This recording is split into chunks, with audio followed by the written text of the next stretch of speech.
So you co-wrote Where To From Here with Callan Quinn. What was that experience like? It was an experience for sure. Oh, it was unreal. Like, it's Callan Quinn. Yeah, to have this big name and this huge member of the scene. Even now, it's just like surreal. Everyone in our scene knows who that guy is. You know, they know what his band, like, love his band or hate his band. Like, you got to respect what he's doing. And what really surprised me about working with Callan was, like, actually how enthusiastic he was. He wasn't just like, oh yeah, I'll help you out, and then kind of just checked in and then, you know, shared it whenever it was released. He really, like, he would send us clips of him. He's like, oh, I've got a chorus idea. And he would send us all these, like, takes, and he was just like, in every single take, he'd just be like, yeah, man, and then you got to do this. And then, oh, wait, this is a great idea. Actually, no, do this instead. He's just had this, like, awesome vibe about him. And apart from it feeling surreal, obviously, working with him, it was just like it was just amazing advice. And he just really, he knows what he's doing, and he pushed us so much. Like, having him be excited about what we're doing was a huge lift for us. Like, honestly, it makes you get excited about writing music if you've been sitting there, you've written like 4 or 5 songs, and you're getting a bit like, what else can I do? And to have that energy, and even just like the amazing musical ability that he has, was just super uplifting.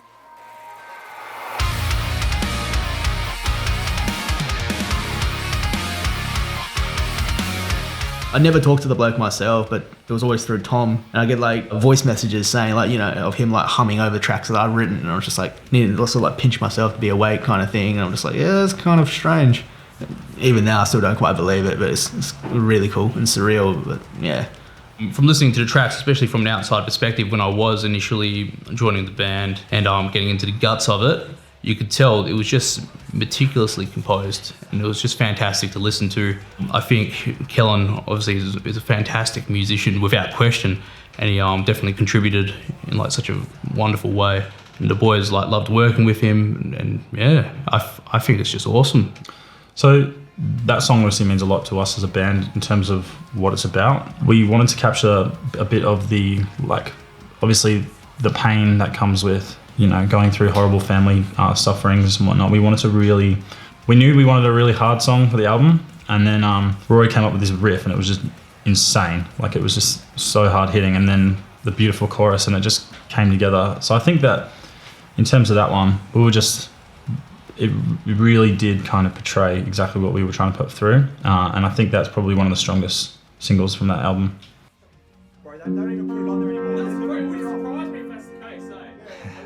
That song came like a long way for us.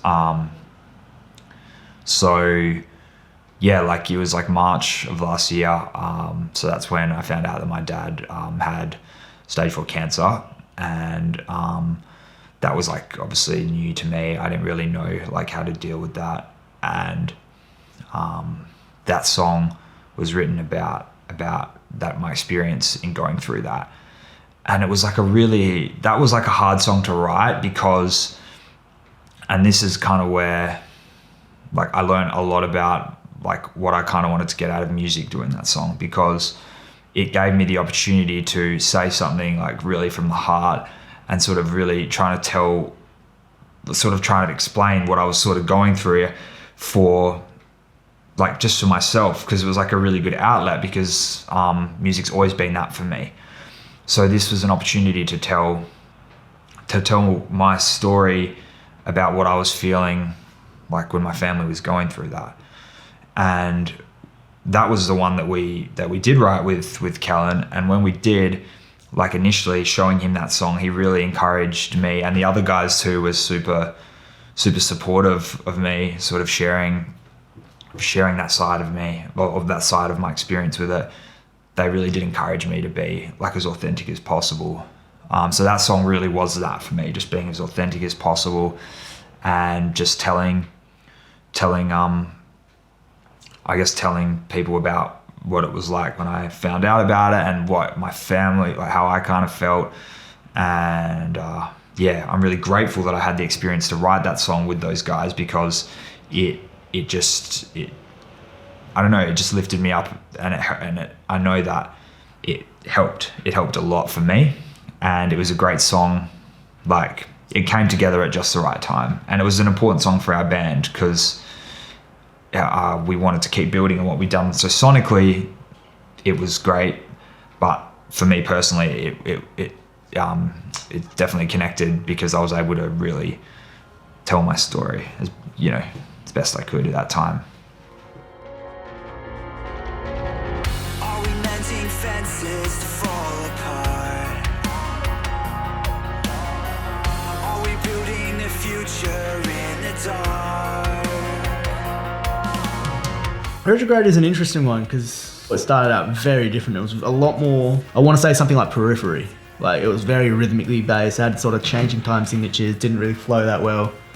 We sort of ended up scrapping that idea and coming to what was like a heavy ballad, and that was something that was advised by Kellen.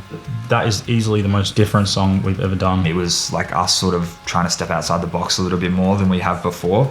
And I think when you're in that groove of writing, it's easy to stick to what works. But I think with Retrograde, we were happy to take a few more risks and sort of just see where the chips fell.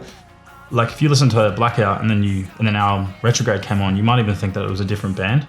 That was a real sleeper hit for me because it was a song that started out completely different from what we heard, to the point that like I had a riff, two or three riffs. It was not even a full song. I put it down and we weren't really vibing with it, and Ryan was just like, leave it with me, and we came back and that was Retrograde. And it just really showed that like we can kind of go in any direction. We can have like a mixed album. We can do what we want with a song and have faith that, it'll pull together to some degree. So I think Retrograde really was kind of like not only an amazing song and different song, but it also just showed us like where we could possibly go in the future if we need or want.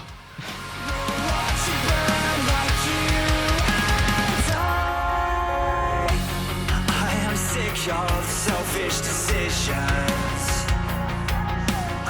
The impact that I want the EP to have is I just want people to be able to just take something away from the songs. I guess that's because I think music can speak to everyone a little bit differently. Whatever the emotion of that song is, if a listener who gives our songs a chance can connect with that, then I'm happy. And, I get people sometimes saying to me that, Where To From Here obviously was one that people did get in touch with us about and say that that song meant something to them. I've had a few people like message me and be like, I was having a bad day, and then listen to your song and it made me like headbang in the car, and that was awesome. Or like, oh yeah, I really like the melodies in this song. And it's just, we just want people to like our music. Like, we just want people to get what they can out of it. And I think there's a little bit of everything for everyone in this EP. I just think if people can feel something listening to the music, even if it's something as straight up as, I'm having a lot of fun listening to this music, this is cool, or I'm connecting with this song in some way. And that's what I love about music. And if people get that from our music, then I'm stoked. I think with this EP, I want it to give us the opportunity to grow, the opportunity to keep playing music, to keep writing music.